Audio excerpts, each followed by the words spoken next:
is on sustainable fisheries management, an opportunity that's stuck in the doldrums. It was a pleasure to join groups like Animal Rebellion Ireland and Extinction Rebellion Ireland the other day in the Dublin protests.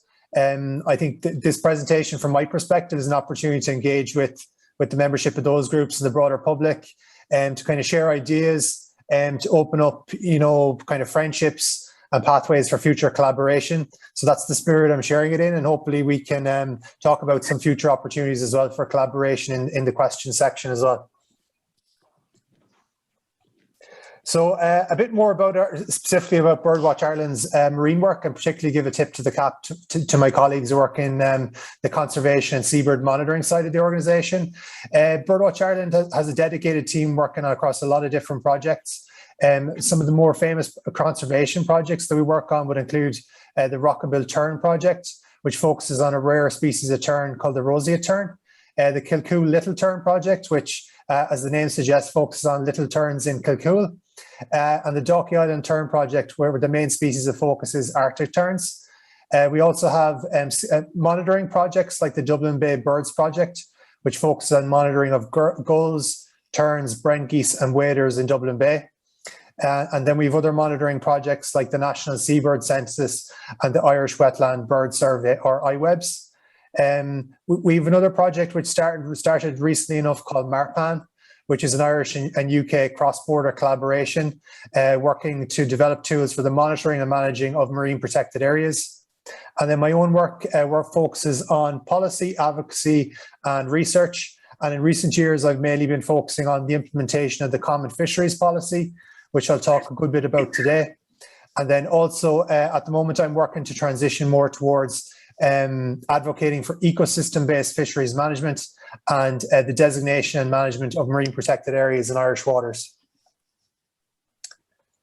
So why is marine conservation important?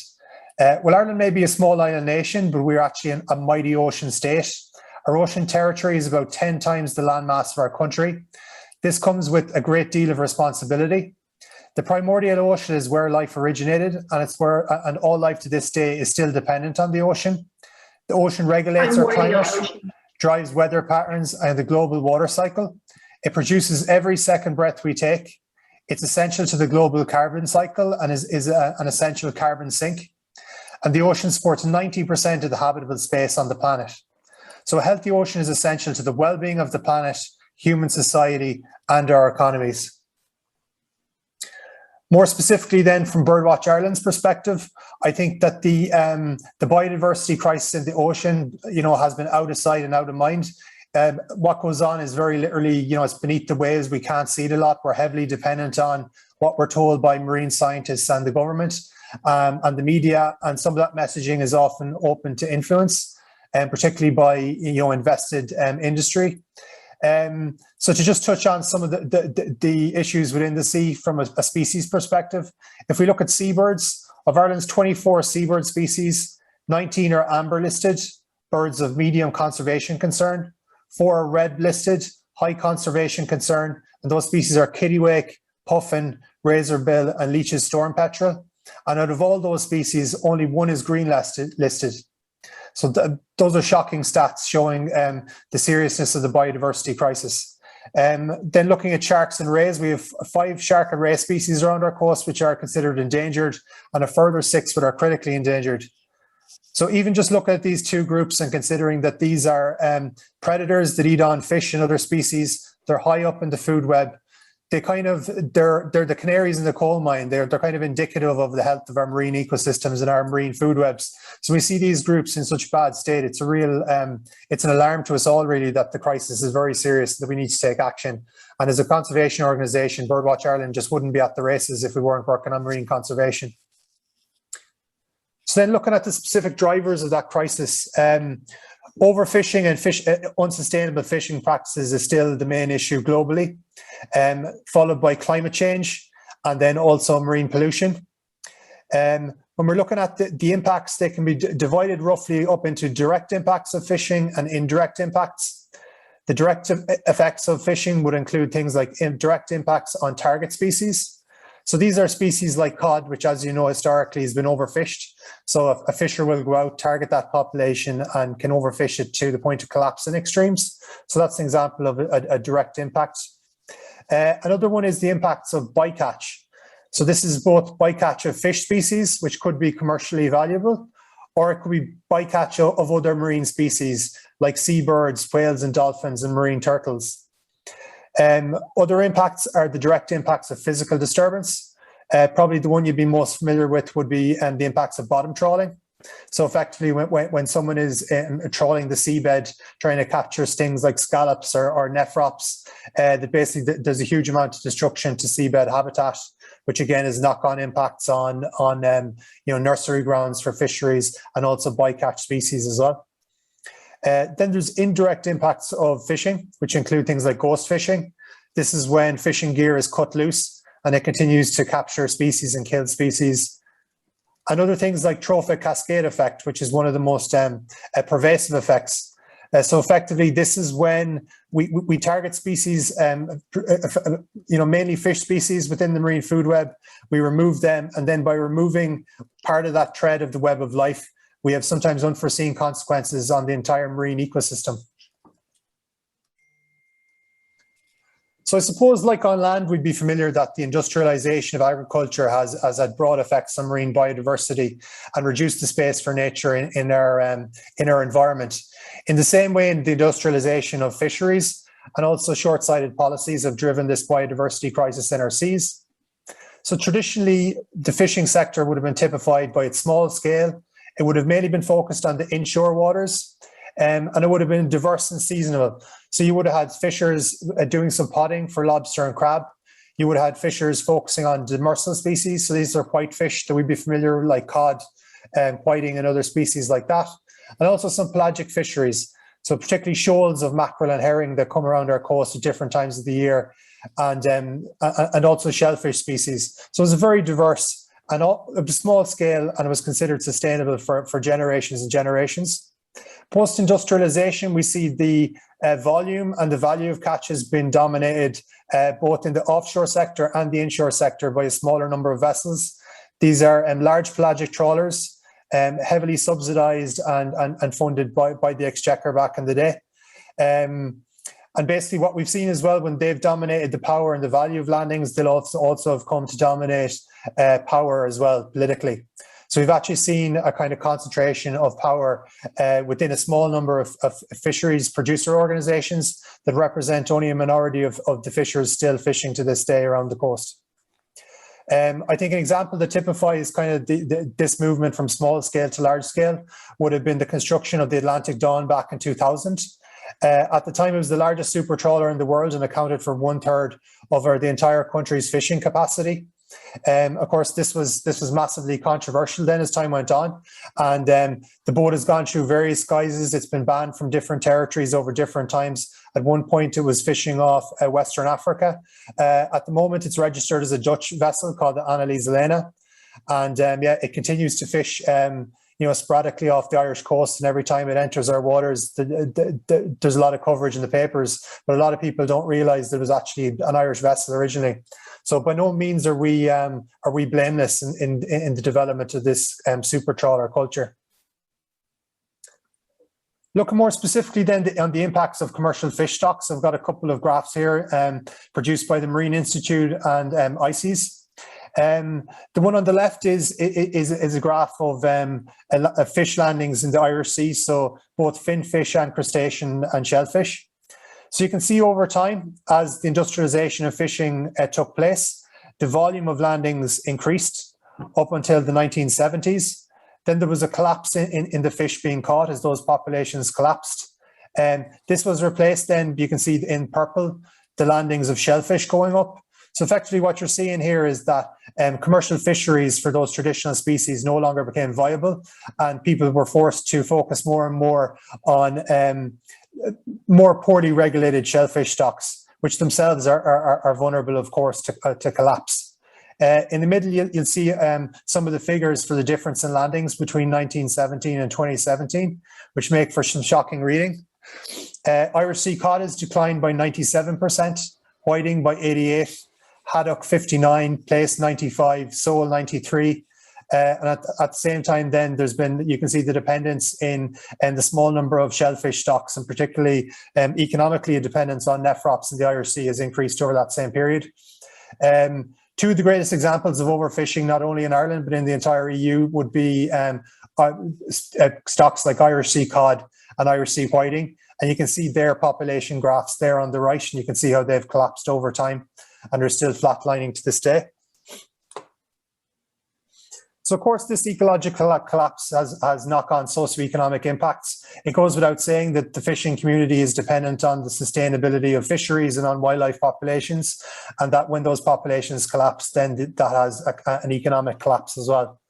So, far be it from me to put words in anyone's mouth. These are the words of the Secretary of the NIFA and NIFO, which represent nationally the inshore fishers. And Alex Crowley said, if you went back 10 or 15 years, you would have had a very diverse inshore sector that would have supported a lot of small coastal communities. Everyone is now fishing for non-quota shellfish. We fish lobster and crab. We don't fish whitefish anymore. There's no fish in the bays anymore worth fishing for. Not only has our sector shrunk, but has become less resilient and more dependent on fewer stocks. Overfishing has contributed significantly to that. Why is this so important socioeconomically? Because these small vessels under 12 metres still make up over 80% of the registered fishing vessels in Ireland. So even to this day, they still make up the vast majority of fishing communities. They're also located all around the coast, whilst a lot of the larger pelagic vessels operate out of places like Killybegs and Castletownbere. So there's less of a socioeconomic benefit for the broader coastal community. I heard just the other day, I read just the other day in a BIM report that 40% of the inshore fishing sector is considered to be currently inactive, and that is, you know, as an indirect result of overfishing, which is really shocking. So it goes without saying, if we've by overfishing stocks, if we have massive economic impacts on coastal communities, it goes without saying that if we rebuild those stocks and if we manage them sustainably, then there's a massive opportunity there to have positive socioeconomic impacts that will benefit obviously the environment and fishing community. So the World Bank has said that biologically overfishing has led to an economic overfishing, which creates economic losses. So these aren't NGOs. These aren't as the IFA or as the farming organisation recently described us as hippy dippy tree huggers. You know, this is the World Bank talking, so they should know a thing about capitalism and socioeconomics. An NGO called the New Economics Foundation recently calculated that if we were to rebuild Irish fish stocks, we could generate an additional €270 million, increasing earnings and which would support around 2,200 new jobs. Which is it's a kind of economic investment that even if you didn't care about the environment, surely we should be biting off the hand to whoever's offering that. So of course, this situation and the connectivity between the social, the economic, and the environmental is long understood in fisheries, but it hasn't been implemented. Prior to the reform of the Common Fisheries Policy back in 2014, the European Commission in their Green Paper noted the current reality of overfishing, fleet overcapacity, heavy subsidies, low economic resilience, and the decline in the value of fish or the volume of fish caught by European fishermen. This drastic situation, as I said, led to the reform of the Common Fisheries Policy, which happened under an Irish EU presidency at the time. There was a recognition that we needed to restore the marine environment if we were to restore the marine economy. There was two key sustainability targets within the Common Fisheries Policy. One was called the MSY obligation, which effectively you could think of it as kind of the ending overfishing obligation. The idea was that we would listen to fisheries scientists, that we would set fishing limits at the levels they advised, so that the amount of fish that we take out of a population can be replaced naturally by the reproduction within that population. So that just looking from the perspective of that stock in isolation, that it would be considered sustainable. And of course, that's not true sustainability, and that's not going to deliver overall sustainability, but it is I suppose, a stepping stone towards greater sustainability within the sector. And a deadline was set to achieve that, to end overfishing for those stocks by 2020. Likewise, the other main target, as we would say, it was the landing obligation, which was effectively a ban with some caveats on the practice of discarding dead fish overboard. This policy has been heavily criticised, but in effect, it was trying to put a cost on indiscriminate fishing. It was trying to say, okay, if you're going to fish indiscriminately, you're going to catch a lot of fish you don't want. You're going to have to bring them to port and land them, and that's going to put an economic value on those fish, and it's going to then use the market to create an incentive to have less bycatch in fisheries. CFP implementation, I suppose in some ways you could say it's been an abject failure because we haven't achieved the targets, but we have seen an improvement in sustainability of many fish stocks, and that has delivered positive socioeconomic benefits. So the principle in itself of sustainable fisheries management didn't fail. It was just the implementation of the principles of the CFP. If we look at the graph there, you can see this is coming from an organization called the SDCF that review the implementation of the CFP every few years. They're always looking back at data, so they can only ever report on data that existed 2 years ago. So that's why the figures only go up to 2019. So you can see there in blue, that's the number of overfished stocks in the Northeast Atlantic. And in yellow, it's the number of stocks outside safe biological limits, which are basically, chronically overfished. And you can see over the implementation period of the CFP, we have had an improvement, but it hasn't been enough. It isn't anywhere near bringing those numbers down to zero. And actually, in the last few years, the numbers of fish stocks overfished and outside safe biological limits have actually gone up again. Fintan, could I ask one quick question on that slide? You can, yeah. If a stock has collapsed, so the allowable quota is set at 0, do they still count them in those figures? They would, yes. So those stocks will be considered outside safe biological limits, and they would have different kind of legal ramifications about how the member states should go about rebuilding them. Okay, thank you. So I suppose from an Irish perspective as well, BirdWatch Ireland have done our own analysis, which shows that 51% of Irish stocks had fishing limits exceeding scientific advice for 2020. And then when we look at the subset of stocks, which Ireland had a share of with greater than 40%, then basically we see that the scientific advice was exceeded for 62%. So that's kind of indicative to us that stocks where Ireland has a greater influence over the negotiations are less sustainably managed.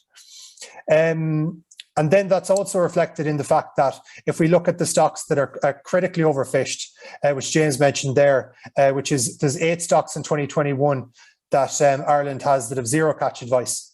So again, this is kind of indicative of that Ireland has a high proportion of severely overfished stocks, and that's suggestive of poor management and really bad lobbying.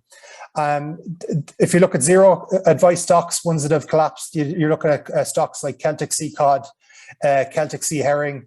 These are species that play a really important role in marine food webs. For example, Celtic sea herring, there's an artwork there we had commissioned a few years ago on herring, and you can just see all the different seabird species that are dependent on species like sprat and herring. So if you overfish those stocks, you're impacting on coastal communities, you're impacting on the marine environment massively. Again, BirdWatch Ireland did some analysis of basically the European Commission's records of member states' positions. It's a document called the Council Bible. And looking at the positions in 2019 that Ireland take, we found that 20 attacks, which Ireland made a comment on, 65% were set exceeding scientific advice. There was also a pattern of Ireland arguing against following scientific advice for stocks that had low or zero catch advice, 11 out of 20. So these are the stocks that are critically overfished and need emergency measures to rebuild them. And what we're actually seeing that instead of the Irish government effectively lobbying to rebuild those stocks, they're actually lobbying the EU to continue to overfish them. This isn't just BirdWatch Ireland or Irish NGOs are saying this. Independent NGOs like the New Economics Foundation, looking at the percentage of fishing limits set above scientific advice between 2001 and 2020, have actually ranked Ireland second worst after Spain in the northwestern waters. And if you actually calculate what that means in terms of volumes of fish, that comes to 765,000 tonnes above the scientific advice, or 24% above the advice, which is absolutely astronomical. Likewise, when we look at the Lantern obligation, its implementation has been an abject failure. So we could see some positives of the basically the decision making around setting fishing limits. When it comes to the landing obligation, the implementation has been terrible. The European Fisheries Control Agency have basically said that there's widespread non-compliance, that fishers across the board continue to discard fish illegally. A recent commission audit of the Killybegs pelagic fishery up in Donegal found severe and significant weaknesses in Irish control system, including the lack of effective enforcement and sanctioning of non-compliance. There was suggestions of collusion between the state and port authorities and the sector. There was even evidence of vessel modifications to actually allow skippers to basically hide fish that had been caught illegally. So this is kind of, like mafia kind of stuff you're talking about. We know behind the scenes that the EU is going to be taking Northwestern member states to court over the failure to implement the landing obligation, that Ireland is one of those. So a public statement hasn't been made on that, but we know that to be the case.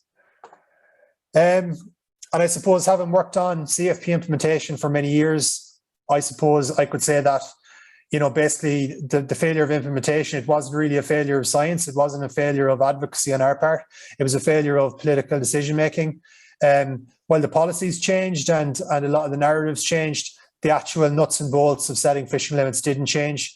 There was still a very short-sighted perspective on short-term profits for a minority of large fishers. There was a lack of transparency and accountability in decision-making, which of course leads to poor decision-making. And we raised these issues again only the other week with Commissioner Sinkevicius. So then, what are the solutions that we would propose? I mean, I could list many, but I'm just going to touch on a few here tonight.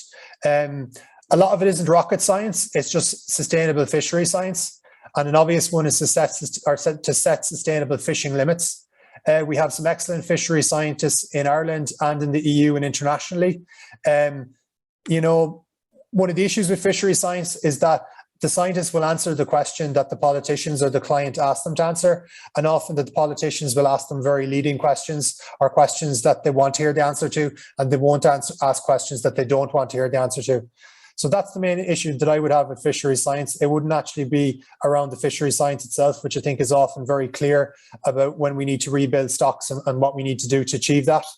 We could also be asking for better fishery science. So instead of just asking science on what's sustainable from a single stock perspective, we should be asking more about mixed fisheries. So asking, if I go and fish for haddock in the Celtic Sea, I know I'm going to have a certain level of bycatch of Celtic Sea cod, which is very overfished. So I should ask the fishery scientists to take that into account through mixed fisheries advice. So that already exists, but is systematically ignored by decision makers as far as I can see. We can also ask for things like ecosystem-based advice. So basically asking for more advice that takes into account, biodiversity concerns and marine conservation concerns. We can improve data collection. It goes without saying, the data is the foundation for the science. If we're not monitoring species enough, if we're not monitoring the state of the environment, then we can't really make good decisions around how to manage that. So the fishing mortality status of 28% of stocks was unknown in 2019, and the biomass of 40% of stocks was also unknown. So this is totally unacceptable. We can't manage our marine environment sustainably unless we know the state of stocks and how to manage them. Goes without saying, we should rebuild depleted stocks. Stock recovery plans should be developed to effectively reduce fishing mortality, putting overfished stocks on a pathway to recovery above levels capable of producing NSY. And that in itself should only be a stepping stone to broader ecosystem-based fisheries management. Managers should implement measures aimed at reducing fishing pressure. For example, using fishing gears that are more selective and closing sensitive areas to fishing permanently or seasonally. So, more selective gears, it's not going to work in every fishery.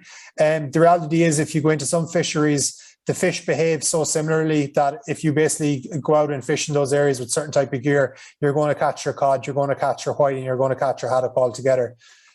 So it's not a panacea. But in some fisheries, like in fisheries that target nephrops, which is basically a prawn or a small lobster that lives in the mud and on the seafloor, we know that those species behave very differently when they're caught in a net to fish. So actually, as simple as having things like larger mesh panels in the top end of a net that allow fish to swim out the top, that can massively reduce the bycatch of certain fish species. So if we have those tools there in our toolkit, we should be implementing them and actually making them mandatory where it makes sense. Likewise, closing off sensitive areas, whether they be nursery grounds or just areas where we know that sensitive stocks, overfish stocks congregate, and that could be done permanently. It could be done through marine protected areas, or it could be done just on a seasonal basis, depending on what the science says. We should fully implement the landing obligation. I think this should be part of a broader suite of measures that improves a fisheries control. In particular, one of the most effective ways of ensuring better control and the implementation and the end of discards would be to have cameras on boats. We have the technology. There's been research done all over the world. We know it's effective. We know it improves compliance. We just need to get on and put cameras on boats. There are many reasons why certain people don't want cameras on boats, and not all of them are just about sustainable fisheries. And CCTV would help address those issues as well. And yeah, basically, this could be done incrementally. So obviously, we should be identifying boats that are at high risk of discarding fish. If it doesn't make sense to put cameras on boats, then why should we burden fishers that aren't at risk of illegal activities with them? We think there should be a practical way of going about this as well, Another big step, as I said earlier, would be ecosystem-based fisheries management. So this is a broad concept, but in effect, we're managing ecosystems, we're managing wildlife species. We need to take more into account, the life cycles of those species, how they interact with each other and the environment within our fisheries management. We also need to take into account more conservation concerns within fisheries management. An example of that would be to take into account the impact of overfishing or targeting certain fish species on species like seabirds. So on the right there, you see a map that BirdWatch Ireland produced of offshore wind sensitivity mapping. So this is the sensitivity of seabirds to offshore wind farm developments. A similar approach could be used to map the sensitivity of seabirds in different areas to the targeting of fish like sprat and sand eel. And then this could be used to basically suggest areas that could be, marine protected areas, or suggest areas where we could close fishing for certain periods, or depending on how certain stocks are doing. So we have a lot of data. There's a lot of understanding of the interactions of different species. It's by no means complete, but we definitely have enough to improve how we manage fisheries. And of course, I think all of us are interested in marine protected areas. I think trying to protect the environment in the ocean without marine protected areas is like me coming on here and talking about, protecting wildlife on land without having national parks or Natura 2000 sites. It just doesn't make sense. In terms of marine protected areas, where we're at the moment, we're doing pretty badly. Around 2.3% of Ireland's maritime area is currently designated as protected areas as part of the Natura 2000 network, and less than 1% of the EU marine areas are strictly protected. EU MPAs, or the EU MPA network, was still not ecologically coherent or representative, and that's according to an EU Commission review. The Irish government are legally obliged to protect 10% of our territory as a marine protected area as soon as possible. The deadline was actually 2020 as well, and 30% by 2030, with 10% highly protected. And this is actually a policy obligation that's enshrined within the EU biodiversity strategy now. And it's something that I know yourselves and us in the NGO community are really going to be lobbying hard for over the coming years. I've a typo there. It's actually MPAs are tools to protect and restore healthy and resilient marine ecosystems. They can't be wildlife refuges adrift in a degraded ocean. So basically, we can't just see marine protected areas as a panacea. We can't designate marine protected areas and say, okay, that's our bit done. We can continue to overfish in the broader ocean, because those isolated islands of biodiversity are susceptible to collapse. They're susceptible to all sorts of things if we take that approach. We have to have ecosystem-based fisheries management, and marine protected areas are an element within that. There's some figures there from recent research of Lyme Bay, which is a marine protected area in the UK. There's been quite a collaborative approach there with local fishers, and you can see there that there's been massive benefits already, both for marine biodiversity, but also spin-off benefits for the local fishers as well. So it's definitely not a case of us being, at loggerheads with the fishing community. I think there's huge amount to be gained across the board by an ecosystem-based approach. And I'm really hopeful that we can work constructively with our inshore sector and our offshore sector to deliver marine protected areas over the coming years. So yeah, basically in conclusion, I think ecosystem-based fisheries management, marine protected areas are a massive opportunity. I think that at an EU level and Irish level, we need to bring marine conservation and fisheries policy totally in line. We can't have this siloed approach that they're running in parallel and that they don't overlap at all. I think it only makes sense. So hopefully I've demonstrated here with some of the figures I've shown that basically continue what we're doing isn't an option for inshore fishers. Most of the sector has already collapsed, and this is having massive negative impacts on our coastal communities. It makes total sense for us to rebuild fish stocks. It makes sense for us to rebuild marine wildlife populations, and I think it will only benefit us in the long run. If you're interested in BirdWatch Ireland's work, please follow us on Twitter and Facebook. Our Twitter account is birdsmatter.ie, and my own Twitter handle is BiggieFin. You can follow what we do. And I think for me, collaboration is key. I want to work with all stakeholders. I want to see what we can do. I want to identify win-wins. I want to have disagreements. I want to test my own beliefs. I want to test others and try and come up with practical solutions for people and planet. So I think this is part of that collaboration. The demonstration the other day was part of the collaboration. I think that NGOs, we can learn a lot from the grassroots activism that groups like Animal Rebellion Ireland and Extinction Rebellion Ireland participate in. And yeah, I'm just open-minded. I want to learn from you guys, and hopefully you guys can learn from some of our experience as well. As I said, if you want to know more about our work, you can visit our social media platforms, but also our website is a lot of resources. Some of the stats I've given you today come from a report we wrote recently called The Discarded Opportunity. So if you want to follow up on some of that stuff, you can check it out on our website. Thanks a lot. Brilliant. Thanks, Fintan. Thanks very much. Now we have a couple of questions there. We have questions from Caroline Rowley and from Alex. Caroline, do you want to unmute yourself and just put your question to Fintan? Hello. Yeah. Yeah, it's just you're saying about the setting new sustainability limits, but if Ireland's ignoring scientific advice and just doing what it wants anyway, how are we going to what can we do to make sure that if we if these new limits are set, that they actually stick to them? Like, what can we do? Is there anything we can do?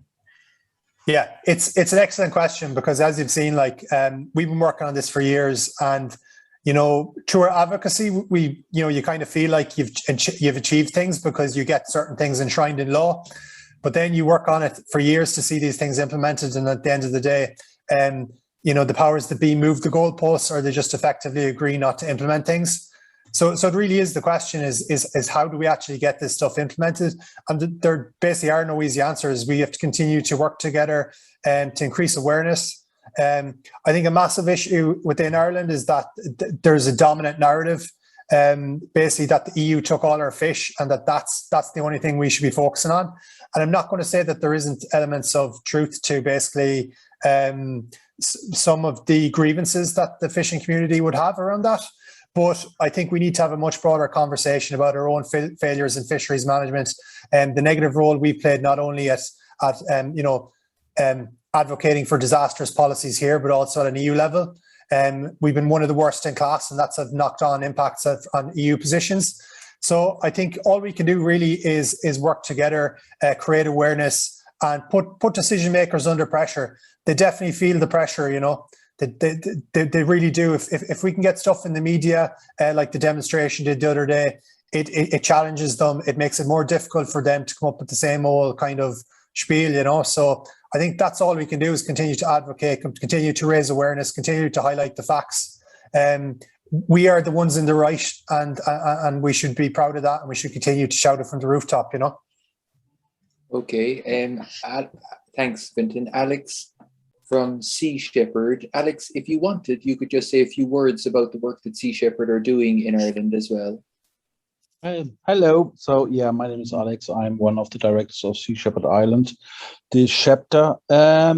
My question first. No, okay. Sea Shepherd, as most hopefully people know, was started 1977 by Paul Watson. We had campaigns down in the Antarctic saving the whales from the Japanese whaling fleet. We are at the moment all over Africa with around 10 boats at the moment. We have operations going on in Italy for kind of ghost net campaigns. We have a campaign in France for dolphin bycatch in the Bay of Biscay. We're in Mexico. We are had last time only for a short while ago big thing going on at the Galapagos Islands, where was one of the Sea Shepherd boats, the Ocean Warrior, found the Japanese squid fleet, what was actually on the borders of the Galapagos Islands. So yeah, quite active. We are an island we just actually started up last year, but we're getting from strength to strength, and we hope we can jump in and do something against all this. Let me put it that way, crap is going on in Ireland. As we just scratched the iceberg on the top, and it is a mess what is going underneath there. Anyway, my question actually was, when we have really 30% marine protected areas by 30, the government will not be able to protect those areas. Yeah, even so now you see that Irish naval ships, they catch one Irish naval ship, I think, catch 2 boats from the European Union, one Belgian, one Spanish, I think it was. Yeah, but if you go on the marine tracker and you look around, there are hundreds of boats out there who no one knows who they are, what they are, you know, what they're catching. I mean, there is no protection at all. So how does the Irish government actually want to do that? In my opinion, they will do nothing and just leave it like it is. I'm sorry. Thanks, Alex. Yeah, I couldn't disagree with that at all. I think you know, if we basically don't have protection, then we just have this issue of paper parks, which is a massive international issue with marine protected areas, that effectively they exist on a map, but they don't exist in practice because we don't have effective implementation. We don't have effective sanctions. So without a doubt, a major focus of our campaign is not only to achieve protection, but to achieve effective protection. And that means that we need to have effective fisheries control in place. And I think that's where the suggestion I had around fisheries control in general came in. We need to use technology. We need to use VMS, different tracking systems. We need to put cameras on boats that are at high risk, and we need to have an effective sanctioning system, so that if people are committing crimes, whether they be discarding or they be you know, fishing within MPAs, that there is a way to sanction them and to penalise them. Okay. Just yeah, go ahead. One thing about there. Yeah, I mean, I'm absolutely agreeing with you there. Yeah, but my point is, if I see now the news that one of the ministers says, "Okay, we start bottom trawling without anything. Let's go for it." You know, I mean, the government looks like they have like blinkers on their eyes and don't see what's going on. I mean, how the problem is, we have to wake them up. But how you do that? You know, I mean, the parade was amazing, guys. Yeah, for everyone who was here with it, absolutely brilliant. I saw the pictures and the videos. Really, congratulations. But not even, I think they might have seen it, but I have the feeling they just don't care any longer somehow, you know. And what is going on? I mean, there must be a big bang that they actually wake up. Maybe as well, Fintan, you could just say, I know you go over to the negotiations in December, you know, the fisheries ministers, and it's behind closed doors, which today it seems extraordinary that it's still behind closed doors. Maybe you could include a few words on that, as along with what your thoughts on how we can get the politicians to take notice. Yeah, I think another very effective tool is litigation. So basically, when your governments are breaking their own laws, then it kind of, you know, often it falls to NGOs to take legal action. There is currently a Friends of the Earth case against the Irish government for failure to implement the common fisheries policy. As I said, the European Commission is looking to take cases against Ireland for the failure to implement the landing obligation. So we can only hope for good outcomes to those cases. We've been let down in the past by the amount of counter cases that the fishing industry and the pelagic sector have taken against the government when they have tried to do good things as well. So in that way, the courts can work in your favour, but they can also work against you. But I think over time, I mean, you know, if the government isn't going to implement the law, then you'd like to think that eventually it'll catch up with them and that the courts will make good decisions. So that's one hope as well. In terms of the transparency decision making, we have made some inroads in that. Things like the EU-UK negotiations now, NGOs are allowed to observe the meetings, at least the plenary sessions. In the past, we had a bizarre situation where we had national delegations travelling to negotiations, and they actually brought fishing industry reps with them. And they actually participated in the room for those plenary sessions. But all other stakeholders, NGOs and civil society, weren't allowed. So we had to go to those negotiations in wherever they might be. In Bergen, for example, we went and we demonstrated outside with organisations like Our Fish. We had, you know, those brass bands playing outside, trying to make as much noise as possible. So there has been some minor progress, and there is more of a level playing field in certain negotiations. But definitely, I mean, decision making is still happening. The main decisions are made behind closed doors. It's very hard to find the positions that different member states take. And that's basically to allow them to take negative positions and to continue doing what they're doing. So it's a massive barrier, and it's something that's really shocking from a democratic perspective that, you know, our governments and the EU, other EU member states don't want citizens to know what they're doing with this massive commons resource that is fisheries, you know. Oisin, you, Slater, had a few questions in there. Oisin, would you like to? Hey everyone. Yeah, my first question is regarding to is like how fisheries take responsibility for their fishing litter and waste, like after doing their fishing like trawling in the sea. Yeah, Oisin, it's actually not an area I work on that much, but there have been schemes recently around about, you know, trying to create the facilities there for fishers to basically, you know, get rid of used fishing gear. There's also a scheme that rewards fishers for bringing to shore the plastic that they catch in their nets. So I think in principle those are good initiatives, and we'd be supportive of them. But of course they have to be kind of, we wouldn't trade off that positive for the lack of progress in other areas, you know. But it's something that we do recognise, you know. Yeah, we have a follow-up question. It's just a sentence. I'm assuming that people should collaborate with their community and the government without ignoring scientific evidence, like encouraging like the government or their local community, like how to be more sustainable and like environmental friendly. Adding on with the protection of the marine environment. So that question was, did you get that? Yeah, about the need for community engagement around and also not to ignore the scientific advice. Yes, definitely. Yeah, I think particularly for something like marine protected areas where they do have big implications for the local community.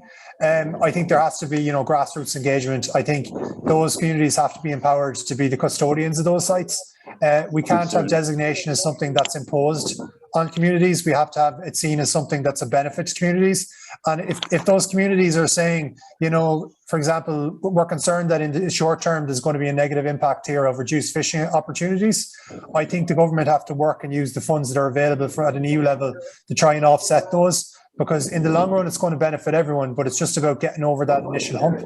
I think definitely we want to see communities engaged as closely as possible, and we'd hope that you know, the fishing communities would be our allies in this, and that they would genuinely see that we have the best long-term interests at heart. You know. Yeah. Thank you. Thanks. And Carl, you had a question. Yeah, I just wondered, was there any move either in Ireland or anywhere else globally to like see an end to fisheries, like full stop, and to move towards a plant-based option instead? Yeah, I think there is discussion about it, Carol. And I mean, probably the greatest example of that would have been Seaspiracy, which I think Seaspiracy was really good in that it brought issues like bycatch. It brought discussion around plant-based alternatives to a broader, the public at large. Essentially brought it to a global audience.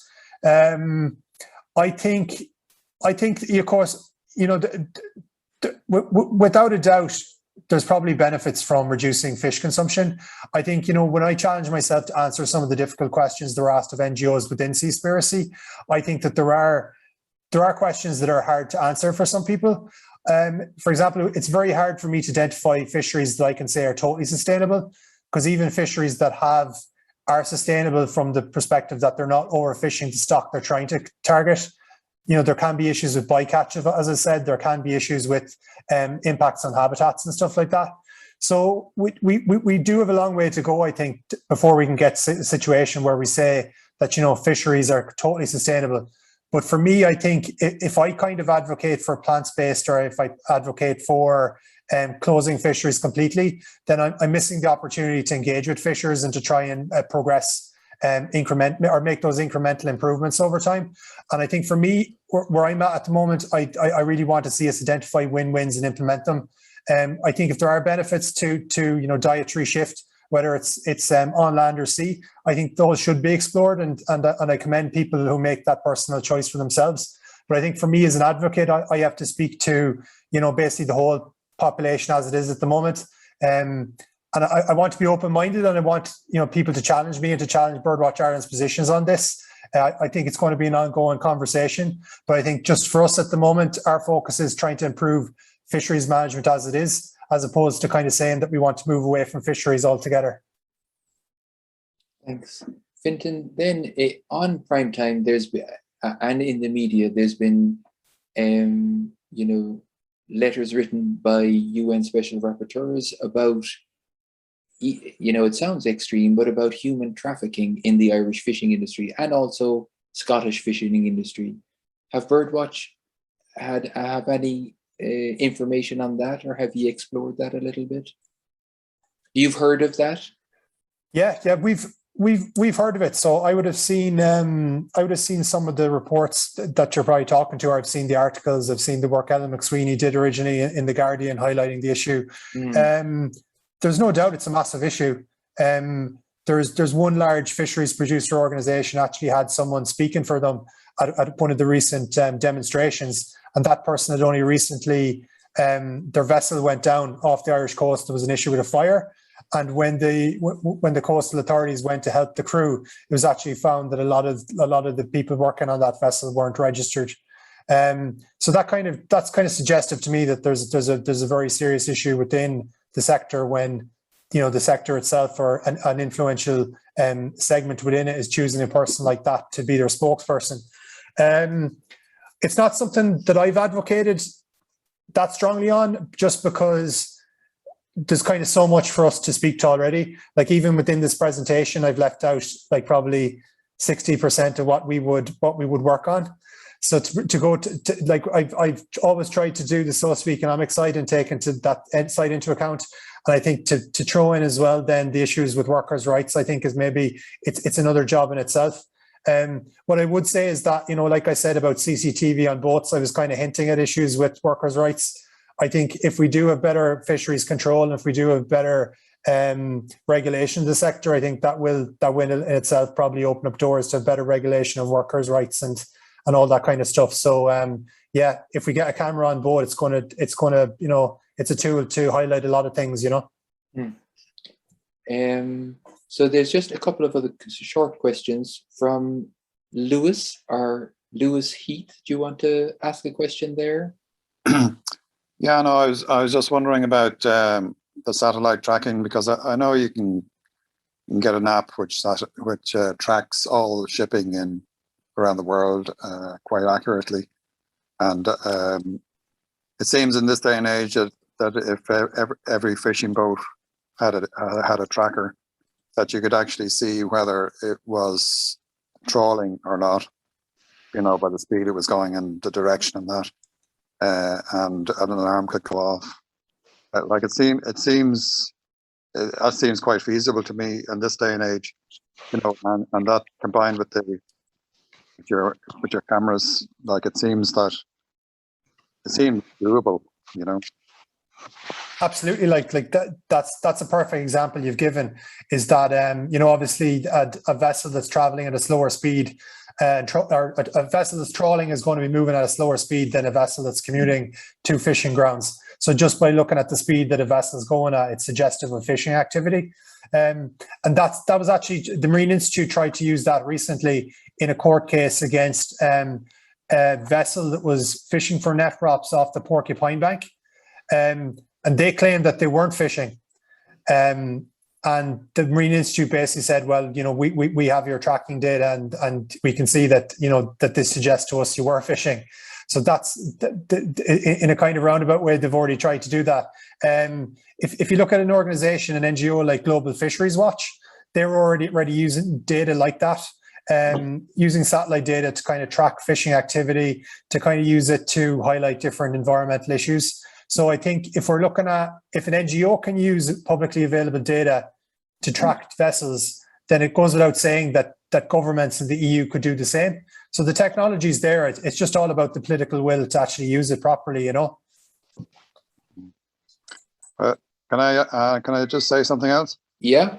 Yeah, no, the question of activism, I think, is probably really important here, because I was on the Bycatch action, and you know, most people, the vast majority of people had no idea what Bycatch was or what the problem was. Like it's something that's not on people's radars at all. So the more that's highlighted, the more votes are at stake for the government ministers, and that's the only thing that's going to move them, I think. Yeah, it is extraordinary that something, you know, like Bycatch isn't known, but I think it's true. You know, people just aren't aware of it. Now, Alex made one point that the trackings can be manipulated. What about that, Fintan? I'll take Alex's word for it. Oh, you'll take Alex's word for it. Yeah, I just want to bring something up to that, right? Yeah, go ahead. When Sea Shepherd was down in the Galapagos Islands 2 weeks ago and got the Chinese fishing fleet, some actually of those ships showed up on the other side of the earth, right? So they were fishing actually on the other side, even if they were there. So all those satellite tracking, this marine apps, this ISP, IPS, or whatever it's called, it can be manipulated. Yeah, so directly front checking is actually needed. So there must be ships out who actually control the boats. As all those technical stuff, it's perfect. The idea with the cameras on the boats, I'm absolutely hand up. I'm for that. Yeah, absolutely. Yes, yes, yes, yes. But who can actually say that the skipper just put a bit of paint over it? Who can say that actually, who is actually watching the footage? How many people have to be employed to actually watch those hundreds and hundreds of fishing boats? Yeah, what they catch. It's absolutely horrendous. I mean, the action in the Biscayne Bay with the boat of Bycatch, just an example, the French fishermen reported 7 dolphins as bycatch for a year. Yeah, the boat went out from Sea Shepherd, checked it out, and it was actually 10,000. Yeah, so how can you control this? Yeah, when they even manipulate that. And I tried to get bycatch numbers from the Irish government. I sent them several emails. I didn't even heard a word from them. Yeah, and it's shocking. Yeah, I think that's a reasonable point, a reasonable, you know, place to conclude. You know, I personally, you know, wouldn't have confidence in the industry to manage itself or to monitor itself at all. But I just want to thank Fintan very, very much for your time and your informative presentation. I think it gives people a very good sense, you know, of where Ireland is at the moment and where levers for policy change can happen, and also the urgent need for activism in this area. I do want to make two announcements.